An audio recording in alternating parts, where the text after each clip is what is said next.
goeiemôre en baie welkom by ons Pinkster Sondag erediens vanoggend. Ek hoop jy het 'n baie geseënde week gehad.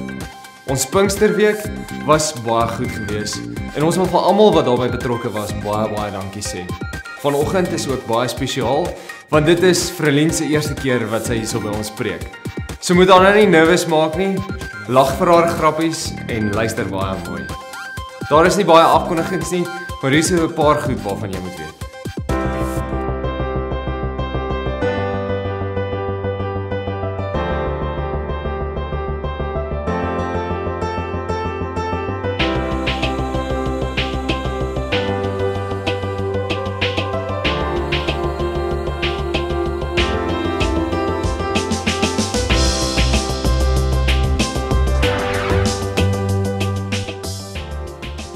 As jy 'n vleiseter is en 'n Oom Tim Noakes fan, dan is hierdie afkondiging net vir jou.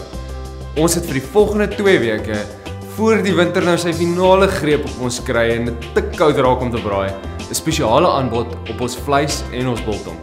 Daar's 'n blaadjie saam met die afkondigings uitgedeel vandag, waar jy die pryse kan sien. Dis so 10% minder as wat dit was, wat baie goedkoper is as wat jy in die winkel sal betaal. Saam met dit is die biltong wat R90 was, nou R80 vir 'n 500 gram pakkie. Maak 'n draai by die inligtingstoonbank en maak seker dat jy jou vleis en jou biltong bestel. Daar is ook koeldrank. Die koeldrank se pryse kan jy ook by die inligtingstoonbank kry. Jy kan dan solank die heupweek in jou dagboek inskryf.